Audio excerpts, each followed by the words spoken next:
mi exmarido millonario, me invitó a su boda para humillarme. Pero todo cambió cuando mis trillizos entraron por la puerta. La invitación estaba diseñada para hacerme sentir pequeña. Esa es la única explicación para el detalle de la mesa 27, impreso en letras doradas diminutas y perfectas al pie de un sobre color crema que probablemente costaba más que mi factura de luz. No garabateado, no sellado, impreso. Alguien había tomado una decisión tipográfica deliberada para asegurarse de que yo supiera, antes incluso de llegar, exactamente cuál era mi lugar en la órbita de la familia Montgomery. La entrada de la cocina, detrás de la columna, la mesa donde pones a los invitados que legalmente no puedes excluir pero que en privado deseas que nunca hubieran nacido. Me quedé de pie en mi cocina durante un largo rato, sosteniendo ese sobre, sintiendo el peso de 1000 cosas para las que todavía no tenía palabras. Luego lo puse sobre la barra, me serví un café y pensé, está bien, Eleanor, juguemos. Los Montgomery. Necesitas entender algo sobre los Montgomery antes de que nada de esto tenga sentido. No son simplemente ricos. Rico es una palabra para gente que ganó dinero. Los Montgomery lo habían acumulado. 3 generaciones de interés compuesto, matrimonios estratégicos, donaciones caritativas diseñadas para parecer generosidad, pero que funcionaban como armadura social, dinero antiguo, reglas antiguas, crueldad antigua tan refinada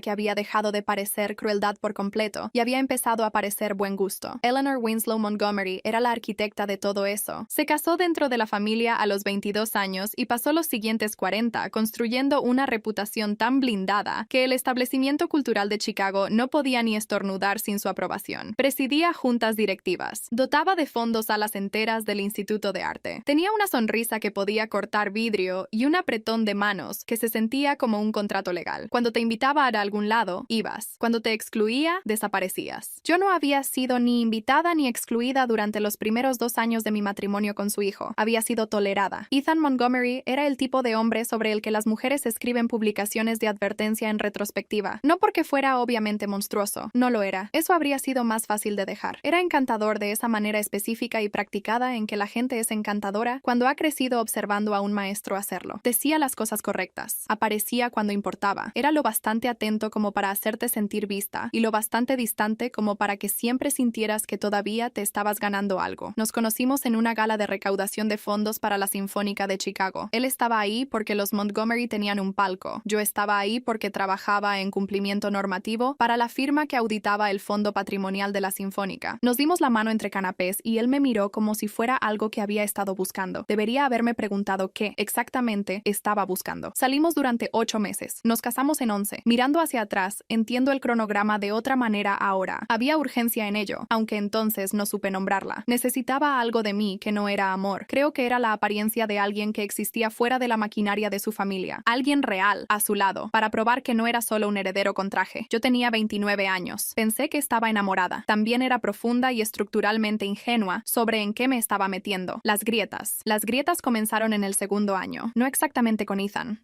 Con Eleanor. Tenía un don para hacerte sentir inadecuada sin decir nada que pudiera usarse en su contra. La manera en que hacía una pausa medio segundo más larga de lo necesario antes de elogiar algo que yo llevaba puesto. La manera en que organizaba los asientos en las cenas para que yo siempre estuviera junto a las conversaciones, nunca dentro de ellas. La manera en que se refería a la primera vida de Ethan, en singular, con nostalgia, como si nuestro matrimonio fuera unas vacaciones extendidas de las que algún día él regresaría. Ethan lo notaba. No hacía nada al respecto. Así es ella. Decía, es así con todos. No lo era. Los papeles del divorcio se presentaron un martes distinto al que llegaría más tarde la invitación, aunque he pensado en esa simetría. El abogado de Ethan citó diferencias irreconciliables. Era cierto en gran medida. Lo que no pudimos reconciliar fue que yo había esperado un compañero, y él había esperado un accesorio que eventualmente se integraría en la operación Montgomery, de forma silenciosa y permanente. Cuando me negué a integrarme, me convertí en un problema. El acuerdo fue limpio. Yo tenía mi propio ingreso, mi propia carrera, ningún interés en su dinero. No pedí nada más allá de lo que había aportado, y él pareció casi confundido por eso, como si el rechazo fuera la única respuesta que no había preparado. Firmamos los papeles en una sala de juntas con paredes de vidrio en el piso 42 de un edificio con vista al lago Michigan. Su abogado, mi abogada. 4 copias, 2 juegos de iniciales. Le di la mano al final. Me miró durante un largo momento, como intentando descifrar qué era yo. Sonreí, tomé mi bolso y me fui. La noticia. 2 semanas después. Estaba sentada en el consultorio de mi médica a las 2:15 de la tarde, mirando un papel que reestructuraba completamente los siguientes 20 años de mi vida. Trillizos, no gemelos, trillizos. Mi obstetra La doctora Priya Ramachandran, quien tenía la calma inquebrantable de alguien que ha dado toda categoría posible de noticia a toda categoría posible de paciente, me miró desde el otro lado de su escritorio con ojos firmes y cuidadosos. Sé que esto es mucho, dijo. Ese fue el eufemismo del siglo en materia médica. Me quedé sentada un largo rato, haciendo cálculos para los que no estaba calificada. El divorcio era definitivo. La tinta ya estaba seca. Legal, ética, logísticamente, decirle a Ethan era el siguiente paso obvio. Él tenía derecho a saber. Eso era la sabiduría convencional. Eso era lo que todos me habrían dicho que hiciera. Pero yo conocía a los Montgomery. Sabía cómo me había mirado Eleanor en cada cena durante 3 años. No como la esposa de Ethan, sino como un obstáculo. Un inconveniente temporal entre su hijo y la vida que había diseñado para él. Y entendí, con una claridad que llegó de repente y por completo, como una llave girando en una cerradura, lo que significaría que 3 niños pequeños fueran herederos Montgomery. No niños, activos, piezas de ajedrez en un juego de 40 años que yo no había elegido jugar. Fui a casa, hice una lista. Lloré durante unas 3 horas. Llamé a mi hermana mayor, Denise, el ser humano más práctico que he conocido en mi vida, y le conté todo. Denise se quedó callada durante un largo rato. Luego dijo, dime qué necesitas. Los siguientes 5 años fueron lo más difícil que he hecho jamás. Me mudé de Lincoln Park a Evanston, lo bastante lejos para distancia psicológica, lo bastante cerca para mi hermana. Encontré una nueva obstetra. Construí una red a mi alrededor. Denise, mi amiga de la universidad Tara, que tenía 3 hijos propios y entendía la infraestructura del caos. Mi vecina, la señora Okafor, que se convirtió en algo entre una abuela y una santa en nuestras vidas. Y trabajé de una manera en que nunca antes había trabajado, con una concentración que solo llega cuando tienes 3 seres humanos específicos que dependen de ti por completo. Había pasado años en cumplimiento normativo financiero. Entendía la evaluación de riesgos, la exposición regulatoria, la responsabilidad institucional. Después del divorcio, empecé a hacer consultoría independiente y descubrí que mi conjunto de habilidades particular, entender dónde se doblan las reglas, dónde están los vacíos, dónde se puede rastrear una mala conducta documentada, era extremadamente valioso para una categoría muy específica de clientes. Firmas de capital privado, family offices, individuos de alto patrimonio navegando terrenos financieros y legales complicados. En 18 meses, había construido una lista de clientes que habría sorprendido considerablemente a Ethan Montgomery. En 3 años, había construido algo más grande. Liam, Noah y Caleb crecieron en una casa donde el trabajo era visible y el amor era constante. Sabían, de la manera abstracta en que los niños de 5 años saben las cosas, que su familia era diferente. Ningún padre en el panorama. 2 tías, una querida señora Okafor, un desfile de personas amables y competentes en quienes su madre confiaba. Todavía no preguntaban mucho al respecto. Lo harían. Yo tenía respuestas listas. Para lo que no me había preparado, era para un sobre color crema con letras doradas en relieve llegando un martes por la mañana. La preparación. Miré fijamente la invitación durante un largo rato antes de sacar mi teléfono. Mi primera llamada fue a Margaret Chu, mi abogada. Margaret ha ejercido derecho de familia en Chicago durante 22 años y tiene la calma específica y probada en batalla de alguien que ha visto desarrollarse cada posible iteración del conflicto humano en una mesa de sala de juntas. Ethan Montgomery se va a casar, le dije. Lo sé, dijo. Vi el anuncio en el Tribune la semana pasada. Me enviaron una invitación. Una pausa. ¿A qué mesa? 27. Margaret se quedó en silencio exactamente 3 segundos, que es el equivalente en abogada de una inhalación brusca. Eso es Eleanor, dijo. Lo sé. ¿Qué estás pensando? Miré por la ventana de mi cocina hacia el patio trasero, donde Caleb había dejado sus tenis en medio del pasto otra vez, los dos boca abajo, con las puntas apuntando al cielo. Estoy pensando en ir, dije. Otra pausa. ¿Con los niños? Sí. La oí poner algo sobre la mesa. Luego, cuéntame tu plan. Le conté mi plan. Cuando terminé, Margaret se quedó callada durante un largo momento. ¿Entiendes? Dijo con cuidado, que en el momento en que hagas esto, el panorama legal cambia. Paternidad, custodia, manutención, todo entra en juego de inmediato. Necesitas estar preparada para eso. He estado preparándome durante 5 años, dije.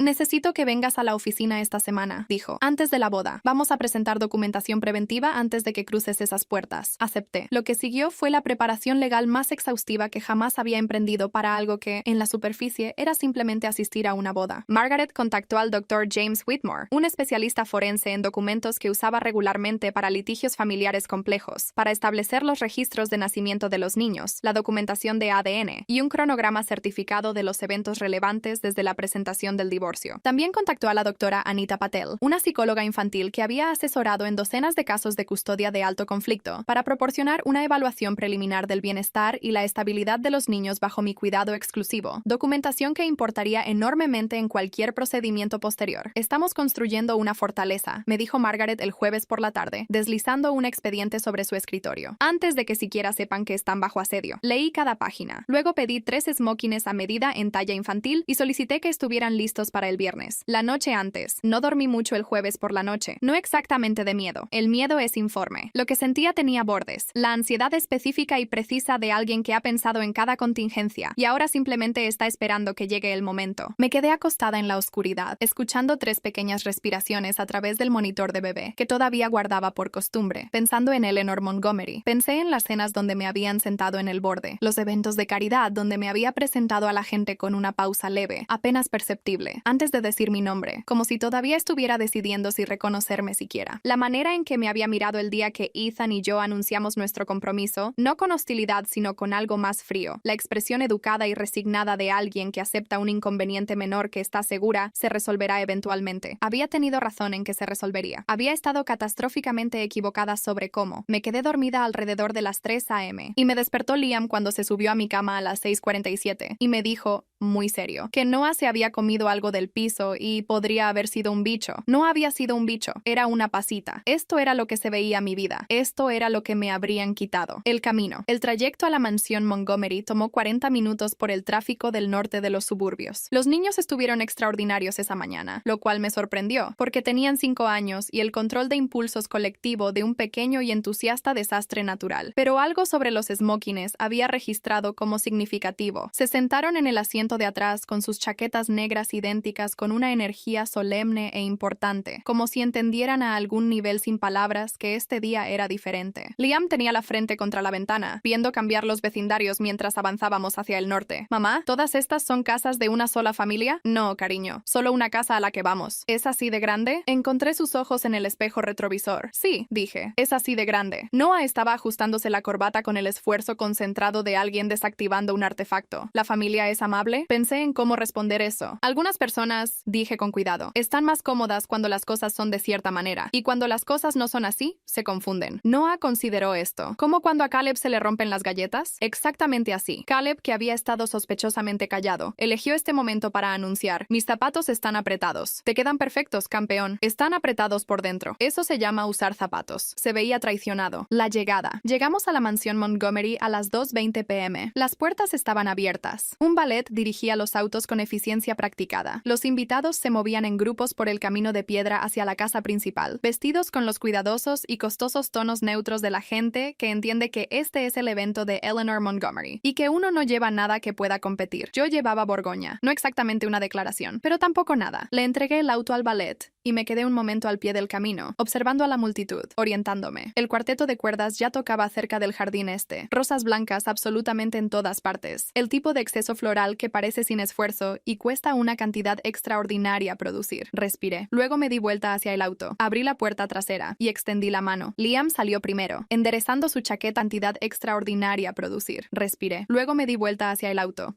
Abrí la puerta trasera y extendí la mano. Liam salió primero, enderezando su chaqueta con un movimiento inconsciente, tan precisamente el gesto de Ethan que mi corazón se contrajo bruscamente. Luego Noah, ya mirando alrededor con ojos amplios y curiosos. Luego Caleb, que puso un pie en el camino de piedra, miró la mansión con los ojos entrecerrados. Y dijo, con completa sinceridad de 5 años, «Parece una película». «Sí que lo parece», coincidí. Empezamos a caminar juntos por el sendero. La primera persona en notarlo fue una mujer que no reconocí. 40 y tantos, rubia, vestido de diseñador, que miró con la curiosidad social reflexiva de alguien catalogando nuevas llegadas. Su mirada se movió de mí a los niños. Miró hacia otro lado. Volvió a mirar. Yo seguí caminando. Para cuando llevábamos 20 pies dentro del jardín, el silencio había empezado a extenderse. Se movió como se mueven estas cosas. No todo de golpe, sino en círculos que se expandían, de persona a persona, como una piedra alterando aguas quietas. Las conversaciones se detenían, las copas de champán se pausaban, las cabezas giraban con esa cualidad específica de la gente que se topa con algo que sus cerebros todavía no han clasificado y no pueden dejar de mirar. 3 niños pequeños en smokines negros idénticos, la mandíbula de Ethan, los ojos oscuros de Ethan, el exacto tono de cabello castaño cálido de Ethan, grueso y ligeramente rebelde incluso en una ocasión formal. Escuché a una mujer detrás de mí murmurar algo algo que no pude captar del todo. Escuché a un hombre decir, en voz baja y con asombro, «Esos son...». No dejé de caminar, no miré alrededor. Caminé hasta el podio del plano de asientos y le di mi nombre al encargado. Lo encontró, sonrió profesionalmente y dijo, «Mesa 27, señora». Justo pasando el «sé dónde está», dije amablemente. «Gracias». Fue entonces cuando vi a Eleanor. Estaba en el balcón superior de la casa principal, mirando hacia abajo al jardín de la manera compuesta y vigilante en que siempre ocupaba posiciones elevadas, como si hubiera nacido para mirar hacia abajo a las cosas. Llevaba gris pálido, perfectamente entallado, perlas en el cuello. Cuando su mirada nos encontró, se quedó completamente quieta. He pensado en ese momento muchas veces desde entonces. Eleanor Montgomery había orquestado cada evento social de importancia en la vida de su familia durante 4 décadas. Había manejado escándalos, decepciones, vergüenzas públicas y catástrofes privadas con un control tan absoluto que se había vuelto indistinguible de la gracia. No era una mujer que se quedaba quieta, se quedó quieta. Mantuve su mirada durante exactamente 3 segundos. Luego miré hacia otro lado y dirigí a los niños hacia el jardín. La mesa 27 encontramos la mesa 27, detrás de la columna, cerca de la entrada de la cocina, exactamente como se había anunciado. Saqué las sillas para cada uno de los niños y los acomodé con la eficiencia practicada de alguien que ha coreografiado el manejo de 3 niños de 5 años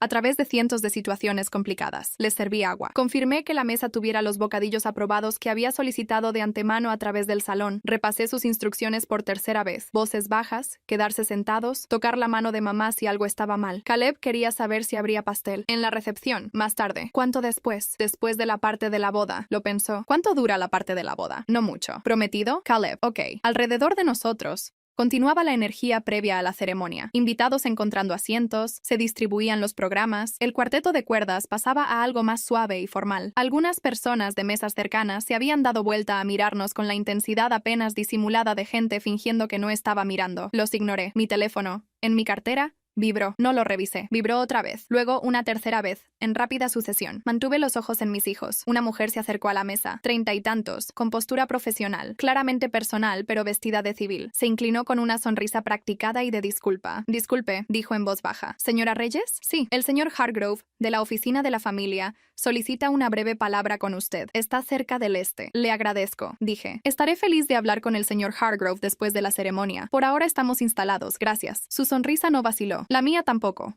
Se fue. Mi teléfono vibró otra vez. La estrategia legal. Debo contarles lo que Margaret me había dicho durante nuestra reunión del jueves, porque importa para todo lo que pasó después. Llevábamos casi 2 horas en eso. Su oficina en el piso 34 de un edificio en el Loop, todo vidrio y luz de tarde. Expedientes esparcidos por la mesa de juntas, con la intensidad organizada de alguien que había estado preparándose para este momento más tiempo del que yo había entendido. En el momento en que cruces esas puertas con esos niños, había dicho, habrás hecho una divulgación. No es presentar documentos, pero crea un registro legal y social que no se puede deshacer. Cada persona que vea a esos niños en esa boda es un testigo potencial de su existencia. Cada foto tomada se convierte en documentación. Había hecho una pausa. Eso no es una advertencia, es una estrategia. Quiero que entiendas que no solo estás asistiendo a una boda, estás estableciendo un registro público de algo que ha sido privado durante 5 años. La pregunta es si estás lista para todo lo que sigue. Estoy lista, había dicho yo. Guíame por el plan. Habíamos pasado 40 minutos en las contingencias. Si Eleanor trataba de hacer que me sacaran de la propiedad, no podía, sin crear una escena pública que nos beneficiaría más a nosotros que a ellos. Si los abogados de Ethan presentaban una moción de emergencia la semana siguiente, ya estábamos preparados con la evaluación de la doctora Patel y 5 años de manutención exclusiva documentada. Si la familia acudía a la prensa, mi propia documentación era más completa que cualquier cosa que ellos pudieran filtrar. La familia se moverá rápido en cuanto confirmen la paternidad, había dicho Margaret. Richard Harcourt presentará algo en 2 semanas. Espera presión, negociación, posiblemente contacto de prensa del área de sociedad del Chicago Tribune. Los Montgomery tienen relaciones ahí. Yo también,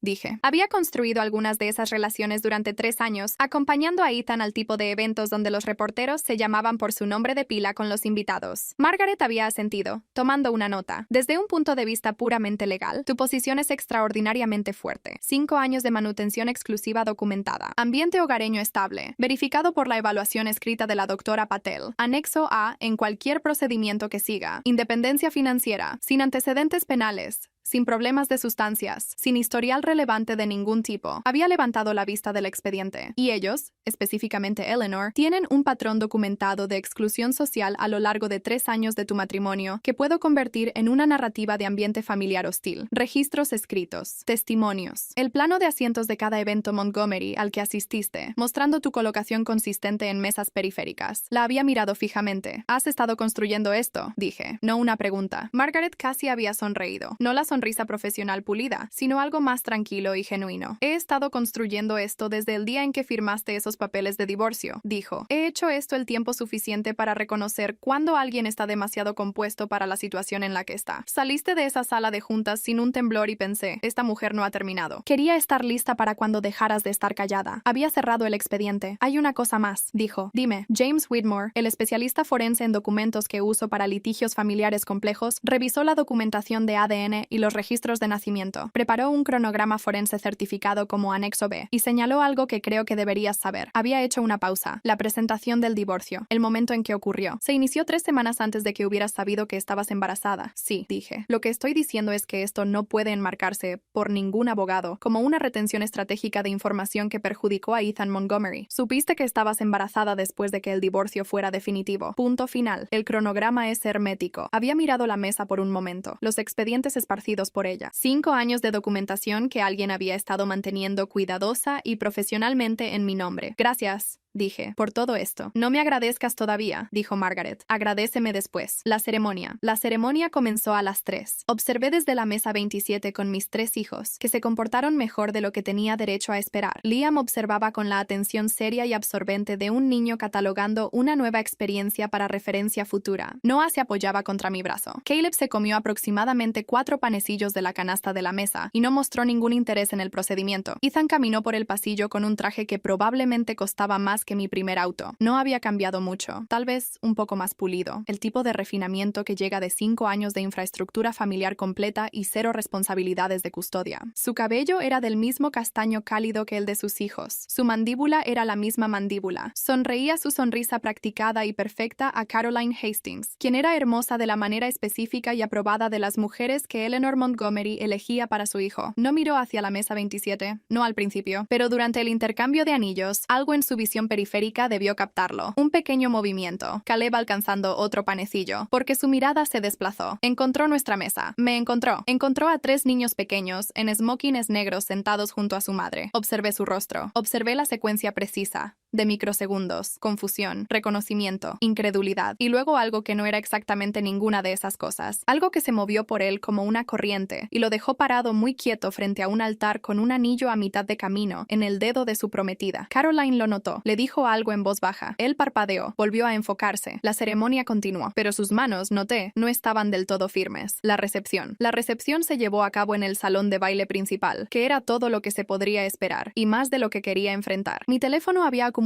11 mensajes para cuando lo revisé. 4 de un número desconocido. 3 de un número que no tenía guardado pero cuyo prefijo reconocí. Personal de la familia Montgomery. 2 de Margaret, que había estado monitoreando las redes sociales y ya había identificado 3 publicaciones separadas de invitados a la boda, etiquetando el evento, al menos 2 de las cuales habrían incluido nuestra mesa en el encuadre. La evidencia se está acumulando sin que tú muevas un dedo, decía su mensaje. Mantén la calma, mantente visible, deja que vengan a ti. Vinieron. El primero fue el primo de Ethan, Derek, bien intencionado, socialmente torpe, la oveja negra de la familia que siempre había sido vagamente amable conmigo durante mi matrimonio. Apareció al borde de nuestra mesa con una copa de champán y la expresión de un hombre que ha sido enviado como explorador. «Hola», dijo, a mí, luego a los niños. «Hola, hola», dijo Liam. «Hola», dijo Noah. Caleb estaba ocupado con su vaso de agua. Derek los miró durante un largo momento. Algo se movió por su rostro, no solo reconocimiento, sino la expresión particular de alguien cuya comprensión de un cronograma de 5 años se está reordenando en tiempo real, como ver mover los muebles en una habitación que creías conocer perfectamente. Se ven igualitos a... Lo sé, dije en voz baja. Se sentó sin ser invitado, lo cual aprecié por su honestidad. ¿Él lo sabe?, preguntó Derek, manteniendo la voz muy baja. Ahora sí. Derek exhaló despacio. Miró su champán como si hubiera olvidado que lo tenía en la mano. Eleanor ya llamó a los abogados. Harcourt y Levy, la firma entera. Richard Harcourt había sido el abogado principal de la familia Montgomery durante 30 años. Su firma manejaba todo, desde planificación patrimonial hasta defensa contra adquisiciones hostiles. Los había anticipado. Lo sé, dije. Y ella está... Nunca la había visto así. Lo que sea que esperabas al entrar hoy,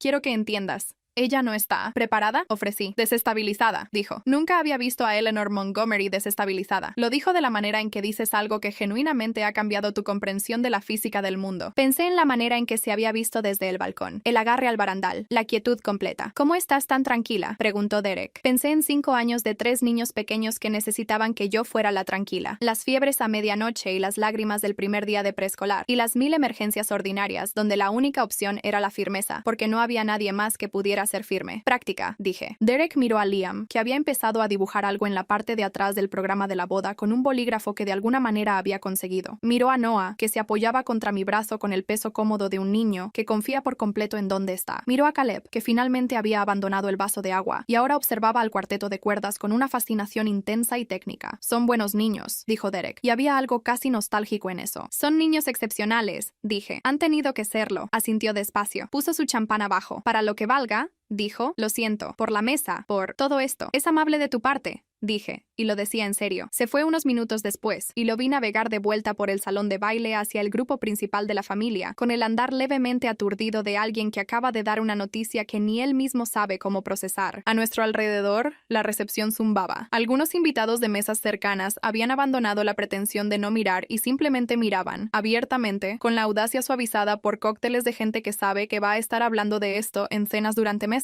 Los dejé mirar. Cada testigo era un dato. Margaret lo había dicho. Un segundo emisario llegó 20 minutos después, este más oficial. Un hombre que reconocí como parte del personal de Eleanor, impecablemente vestido, sin champán, irradiando la energía particular de alguien ejecutando una tarea para la que le habían dado parámetros muy específicos. Señora Reyes, un hombre que reconocí como parte del personal de Eleanor, impecablemente vestido, sin champán, irradiando la energía particular de alguien ejecutando una tarea para la que le habían dado parámetros muy específicos. Señora Reyes, mantuvo la voz muy neutral. La señora Montgomery quisiera arreglar una breve conversación en cuanto le sea conveniente. Por favor, dígale a la señora Montgomery que estaré feliz de hablar con ella. Dije, aquí, en esta mesa, cuando le convenga. Una pausa. Ella estaba pensando en algún lugar más. Aquí está bien, dije amablemente. Mis hijos están aquí. No dejo a mis hijos. Otra pausa. Le transmitiré eso, dijo. Y se fue. Ajusté la chaqueta de Noah, que se le había caído de un hombro. Le rellené el agua a Caleb. Me asequé de que el bolígrafo de Liam fuera del tipo que no se traspasaría al mantel. Mi teléfono, en mi cartera, había acumulado 14 mensajes. No lo revisé. No tenía nada que decir todavía que ya no estuvieran diciendo 3 niños pequeños en smokines negros idénticos, sentados en la mesa 27 como si fuera suya. Eleanor me encontró a las 4:47 p.m. Registré la hora porque me había dicho que le daría hasta las 5:00 antes de considerar algo resuelto, y llegó 13 minutos antes, lo cual, honestamente, era lo que esperaba. Eleanor Montgomery no dejaba que las cosas se asentaran solas. Vino sola, lo cual me sorprendió. Sin asistente, sin Ethan, sin abogado. Solo Eleanor, 71 años, en Chanel gris pálido, cruzando el salón de baile con el propósito controlado de una mujer que ha navegado conversaciones difíciles durante 4 décadas y nunca ha perdido la ventaja. Se sentó frente a mí, miró a los niños, a cada uno, por turno, con una expresión que nunca antes había visto en su rostro. No la hostilidad educada de mis años de matrimonio, no la vacuidad estudiada que desplegaba en eventos de caridad, algo que era, casi contra su voluntad, reconocimiento. Tienen los ojos Montgomery, dijo. Sí, dije. Entonces me miró a mí. ¿Has tenido asesoría legal preparándose para esto? Dijo. No era una pregunta. Desde hace algún tiempo, confirmé. Se quedó callada. Había conocido a Eleanor Montgomery durante 6 años a estas alturas. 3 como su nuera, 1 como la exesposa de su hijo, 2 más como un fantasma. Nunca la había visto verse insegura, ni una vez. Se veía insegura ahora. ¿Qué quieres?, preguntó. Era una pregunta tan de Eleanor, transaccional, inmediata, cortando la actuación hasta la negociación de fondo. ¿Qué quieres? ¿Cuál es el número? ¿Cuál es el precio? Arreglemos esto. Miré a mis hijos. Liam dibujaba algo en la parte de atrás de su programa, con un bolígrafo que había conseguido de algún lado. Noah se había dormido apoyado contra mi brazo. Caleb observaba al cuarteto de cuerdas con un interés intenso y concentrado, como intentando descifrar cómo funcionaban los instrumentos. Quiero que mis hijos sepan de dónde vienen, dije, y quiero que puedan tomar sus propias decisiones, cuando tengan la edad para tomarlas, sobre qué tipo de relación quieren tener con la familia de su padre. Eleanor se quedó callada durante un largo momento. ¿Eso es todo? Eso no es poca cosa, Eleanor. Volvió a mirar a los niños. Algo cruzó su rostro para lo que no tenía respuesta preparada, porque no lo había esperado. Los miró de la manera en que una persona mira algo que se había negado a imaginar y ahora, inevitablemente, se ve forzada a ver. No, dijo en voz baja. No lo es. Ethan nos encontró cerca del final de la recepción, en un momento para el cual sospecho que se había estado armando de valor durante 2 horas. Se veía como un hombre que había pasado la tarde de su boda desarmando su comprensión de los últimos 5 años y reensamblándola en algo con lo que todavía no había hecho las paces. Se quedó de pie al borde de la mesa. Miró a los niños. Liam levantó la vista de su dibujo. Evaluó a Ethan con la franqueza de un niño de 5 años y dijo, «Hola, hola», dijo Ethan. Su voz no estaba del todo firme. «Soy Liam, lo sé», dijo Ethan, aunque por supuesto no lo sabía. Simplemente no sabía qué otra cosa decir. Noah se despertó y miró a este extraño parado en su mesa con la aceptación sin complicaciones de un niño. Caleb finalmente despegó su atención del cuarteto de cuerdas. Miró a Ethan. Me miró a mí y dijo, ¿es este el tipo de la boda? Sí, dije. Caleb asintió, aparentemente satisfecho, y volvió su atención a los músicos. Ethan me miró. Le devolví la mirada. No había actuación en su expresión ahora. Nada de pulido Montgomery. Solo un hombre mirando a 3 niños que eran suyos, que habían existido sin él durante 5 años, que estaban completos y sanos y enteramente libres de deberle nada porque nunca habían necesitado hacerlo. No lo sabía, dijo. Sé que no lo sabías. Debiste habérmelo dicho. Había pensado en cómo respondería a este momento. Había repasado versiones de ello, refinando mi respuesta, buscando la que fuera verdadera sin ser cruel. ¿Por qué esto importaba? Cómo manejar esta conversación moldearía lo que vendría después para mis hijos. Tomé una decisión que pensé era correcta. Dije, si fue correcta o no, es algo sobre lo que podemos pasar mucho tiempo discutiendo. O podemos concentrarnos en lo que hacemos a partir de aquí. Miró a sus hijos. Quiero conocerlos, dijo. Eso te toca demostrarlo a ti, dije. No a mí, a ellos. Con el tiempo, asintió despacio. Detrás de él, al otro lado del salón, pude ver a Caroline Hastings, su esposa, desde hacía 2 horas, de pie con un grupo de invitados, observándonos. Su expresión era complicada de la manera en que las expresiones son complicadas cuando alguien acaba de descubrir que al mapa de su vida le falta una característica significativa. Ese no era un problema que me correspondiera resolver. Los meses siguientes, Margaret presentó la documentación inicial ese lunes. Reconocimiento voluntario de paternidad, solicitado dentro de las 72 horas de la confirmación de Ethan en la recepción. Cálculo de manutención infantil basado en ingresos documentados. Un número que llegó 2 semanas después y que por cualquier estándar era sustancial. Un marco de custodia redactado con el lenguaje específico y cuidadoso de gente que está negociando algo que pretenden que dure 13 años más. No fue una guerra. Quiero ser honesta sobre eso, porque la historia de familias en conflicto casi siempre se cuenta como una guerra, la suya y la mía.